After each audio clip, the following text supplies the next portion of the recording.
Rebecca and Jake, a young couple seeking a peaceful escape, embarked on a weekend adventure to a quaint lakeside town. Their excitement was palpable as they navigated the winding roads leading to their urban destination. The sun dipped low on the horizon, casting a warm golden glow over the town's charming houses and glistening lake. Upon their arrival, they were greeted by the host, Mr. Smith, a middle-aged man with a peculiar glint in his eyes. He led them up a creaky staircase to their apartment, which was nestled on the top floor of an ancient Victorian house. The apartment, adorned with vintage furniture and adorned with ornate wallpaper, exuded an aura of forgotten elegance.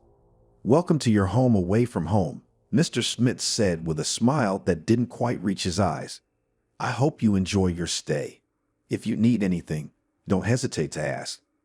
As night fell and the town settled into a hushed serenity, Rebecca and Jake decided to explore the area. However, as they stepped out of the apartment, they noticed their surroundings were eerily quiet. No laughter echoed from nearby cafes, and no footsteps resonated on the cobblestone streets. "I find it strange that the town seems deserted," Rebecca murmured, her voice barely audible over the silence. Jake chuckled nervously. "Maybe it's just an off-season thing. Let's not overthink it. We're here to relax, remember?" Reluctantly, Rebecca nodded, pushing aside her apprehension. Little did they know their picturesque getaway would soon transform into a nightmare beyond their wildest imagination. As the night deepened, an unsettling atmosphere settled over the town. Rebecca and Jake returned to their apartment, their earlier concerns now amplified by the eerie stillness outside. Inside, the air felt heavy, as though the walls were silently watching their every move. Unable to shake off their growing unease, they decided to investigate the peculiar history of the Victorian house. In their search, they stumbled upon old newspaper clippings and faded photographs that hinted at a dark past. The house, it seemed, was once owned by a notorious occultist named Edgar Blackwood, who mysteriously disappeared, leaving behind whispers of dark rituals and otherworldly encounters. As the night wore on, the apartment seemed to come alive with malevolent energy. Objects moved of their own accord, and the air became thick with an otherworldly presence. Rebecca and Jake, now convinced that something supernatural was at play, desperately searched for a way to break the sinister curse that bound them to the apartment. In their quest for answers, they discovered a hidden room behind a decaying tapestry. Inside, they found an ancient grimoire, its pages filled with cryptic incantations and ominous drawings. As they delved deeper into the book, they unwittingly awakened a vengeful spirit, the restless soul of Edgar Blackwood, the long-lost occultist. The spirit, fueled by centuries of rage and longing for freedom, unleashed a series of terrifying apparitions upon the couple. Shadows twisted and contorted, taking on grotesque forms, and ghostly whispers echoed through the apartment, sending shivers down their spines. Desperate to escape the clutches of the vengeful spirit, Rebecca and Jake sought the help of a local historian, Professor Eleanor Hawthorne. She revealed that the key to appeasing Edgar Blackwood's spirit lay in confronting the unresolved mysteries of his past and performing a ritual to set him free. Armed with newfound knowledge and a newfound determination, Rebecca, Jake, and Professor Hawthorne embarked on a perilous journey into the heart of the occult. Guided by ancient texts and their own courage, they delved into the mysteries of Edgar Blackwood's life, unearthing long-buried secrets and facing unimaginable horrors. With the ritual prepared, they returned to the haunted apartment, where the vengeful spirit of Edgar Blackwood raged with newfound fury. In a heart-stopping confrontation, they performed the ritual, channeling their collective strength to bind the spirit and banish it from the mortal realm. As the last incantation left their lips, the apartment trembled, and a blinding light enveloped them. When the light faded, they found themselves standing in an empty, dilapidated room. The curse was broken, and the spirit of Edgar Blackwood was finally at peace. With the dawn of a new day, Rebecca, Jake, and Professor Hawthorne emerged from the once haunted apartment, their faces pale but determined. The town, once shrouded in darkness, now basked in the warm morning sunlight. They had faced the supernatural and emerged victorious, forever bound by the harrowing experience that had tested their courage and resolve. Little did they know that their story would become a local legend, a cautionary tale whispered by townsfolk on dark, stormy nights. The Airman apartment, once a place of horror, now stood silent and empty, its secrets buried with the passing winds of time.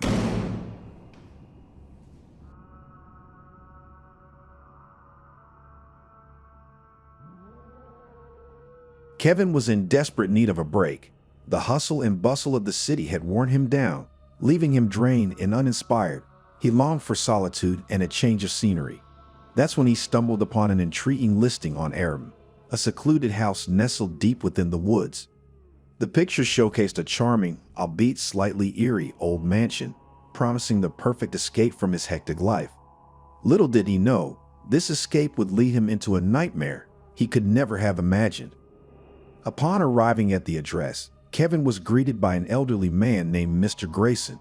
His frail frame and sunken eyes gave him an otherworldly appearance, setting off a subtle sense of unease in Kevin.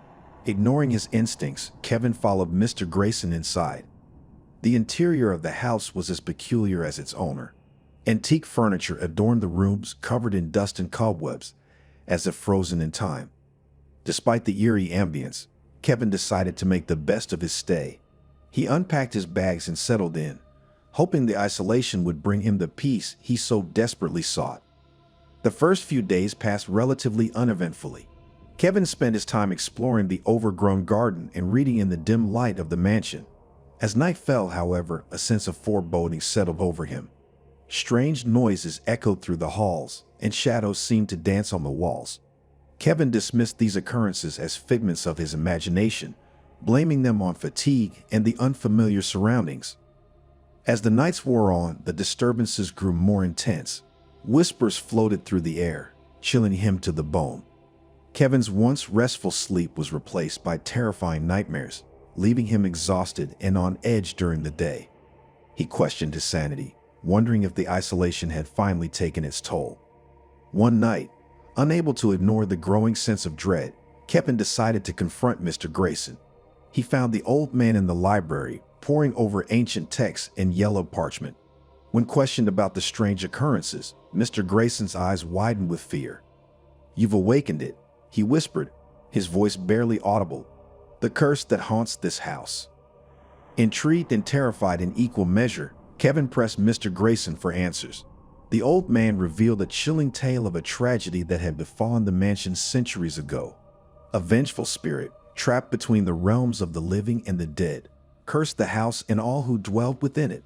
Mr. Grayson, it seemed, was its unwilling caretaker. Determined to rid himself of the malevolent presence, Kevin joined forces with Mr. Grayson.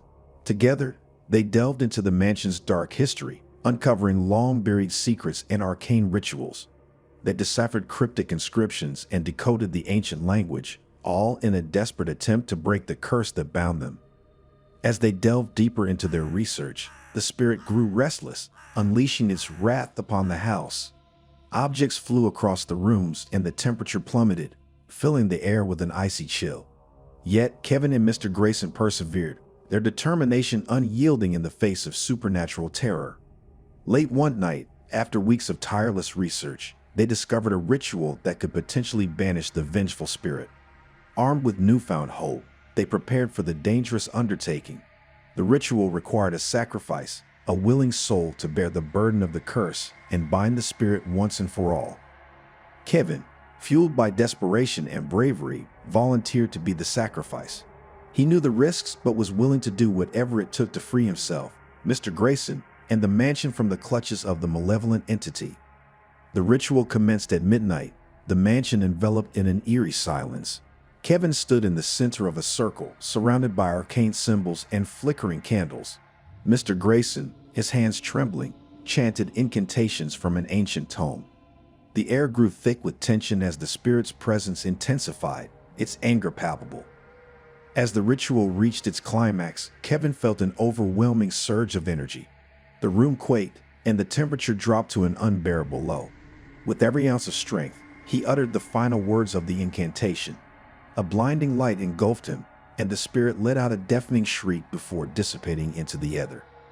When Kevin opened his eyes, he found himself standing alone in the library.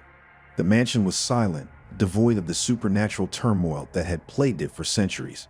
The curse had been broken, and the vengeful spirit was no more. Exhausted but triumphant, Kevin made his way to the front door, where he found Mr. Grayson waiting. The old man's eyes were filled with gratitude, his frail frame seeming to carry a newfound strength. "You've saved us," Mr. Grayson said, his voice steady. "You've broken the curse that bound me to this place.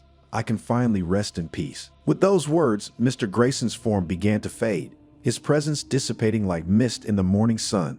Kevin watched in awe as the old man's spirit found release, leaving behind a sense of tranquility that filled the mansion. The following morning, Kevin woke to the warm rays of the sun streaming through the windows. The mansion, once shrouded in darkness, was now bathed in light. The air felt lighter, and the atmosphere was devoid of the oppressive dread that had lingered before. With the curse lifted, Kevin decided to leave the mansion and continue his journey. He said his farewells to the now peaceful abode, grateful for the lessons he had learned and the bravery he had discovered within himself. Little did he know, the events of that fateful night would stay with him, a haunting reminder of the supernatural forces that lurked in the shadows. As he walked away from the mansion, he carried the memories of his ordeal, forever changed by the harrowing experience.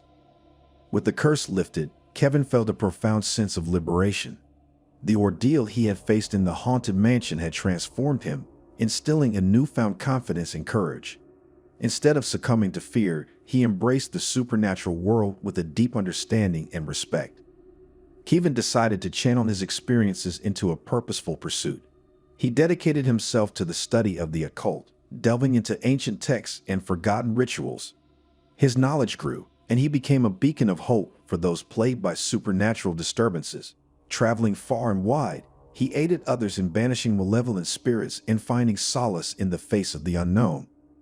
His expertise in the occult became renowned, and people sought his assistance from all corners of the globe. Kevin's reputation as a skilled paranormal investigator spread like wildfire, earning him the respect of both the living and the dead. He continued his research, exploring the boundaries between the worlds of the living and the deceased, always seeking to deepen his understanding of the supernatural. During his travels, Kevin encountered various supernatural entities, benevolent spirits, restless ghosts, and enigmatic creatures that defied explanation. Each encounter provided valuable insights into the complexities of the spirit realm, strengthening his resolve to protect both the living and the departed. Yet, amid his adventurous pursuits, Kevin never forgot the haunted mansion that had changed his life. He revisited the old house periodically, paying homage to Mr. Grayson and the spirit that had once tormented its halls. The mansion, once a place of terror, had become a symbol of Kevin's resilience and triumph over the supernatural. As the years passed, Kevin's legacy grew. He authored books, sharing his experiences and knowledge with the world. His writings became essential reading for budding paranormal investigators, guiding them on their own journeys into the unknown. In the end, Kevin's story became a testament to the indomitable human spirit.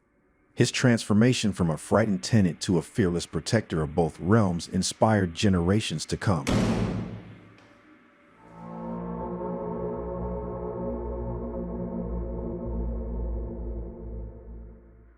The gray, rainy evening greeted Oliver as he stepped out of the cab in front of the secluded cottage he had rented through Airman. The place looked even more picturesque than the photos online, with its rustic charm and surrounded by dense woods. A sense of isolation washed over him as he stood there, his breath visible in the cold air. "Perfect," he muttered to himself, his excitement tinged with a hint of unease. He retrieved the key from the lockbox, his fingers trembling slightly as he turned it in the door. The heavy wooden door creaked open, revealing a dimly lit interior. Oliver stepped inside, feeling a chill run down his spine. The cottage was quaint, adorned with antique furniture and old-fashioned decor. It exuded an eerie charm that both fascinated and unsettled him. As he unpacked his bags, he couldn't shake the feeling of being watched, as if the walls themselves had eyes. Night fell quickly, and Oliver decided to retire early, hoping a good night's sleep would dispel his unease. However, as he lay in bed, he heard faint whispers in the wind that seemed to seep through the walls. Ignoring them, he closed his eyes, attempting to drift off into slumber. The whispers grew louder, morphing into faint cries that echoed through the cottage. Oliver jolted awake, his heart racing. He dismissed it as a product of his imagination, attributing the sounds to the wind whistling through the trees outside. Days passed, and Oliver found himself immersed in his writing, trying to ignore the inexplicable occurrences. But every night, the whispers returned, growing stronger and more desperate. He started seeing shadows darting through the corridors, vanishing before he could catch a glimpse of what they were. One evening, as he was preparing dinner, the lights flickered, and a sudden gust of wind extinguished the candles. Oliver's breath caught in his throat as he felt a presence behind him. Slowly, he turned around, his eyes widening in horror. Standing in the doorway was a spectral figure, its features obscured in the darkness. "Who are you?" Oliver stammered, his voice barely audible. The figure didn't respond, but instead beckoned him with a skeletal hand, urging him to follow. Curiosity mingled with fear. Oliver hesitantly trailed after the apparition, which led him to a hidden room he hadn't noticed before. The room was filled with ancient artifacts, dusty books, and yellow parchments. It was as if he had stumbled upon a forgotten library. As Oliver started to explore, he found a journal bound in cracked leather. The pages were filled with cryptic symbols and bizarre drawings. As he delved deeper into the journal's contents, he discovered the history of the cottage. It was once owned by a reclusive occultist who conducted dark experiments and rituals within its walls. The whispers he had heard were the tormented souls trapped between the realms, seeking release from the sinister clutches of the occultist's experiments. In a state of shock, Oliver realized he had unwittingly become a part of something far more sinister than he could have ever imagined. The apparitions grew more restless, their cries of despair echoing through the cottage. Desperate to end their suffering, Oliver embarked on a mission to uncover the occultist's secrets and free the trapped souls. Armed with the knowledge from the journal, Oliver performed a ritual intended to banish the malevolent spirits haunting the cottage. The air crackled with energy as he chanted the incantations, his voice trembling with determination. Shadows danced around him, and the temperature in the room plummeted. Suddenly, the apparitions materialized before him, their features contorted in agony. Oliver continued the ritual, channeling all his willpower into breaking the occultist's curse. A blinding light engulfed the room, and a deafening roar filled the air as the spirits were finally freed, dissipating into the unknown. Exhausted but triumphant, Oliver collapsed to the floor, gasping for breath.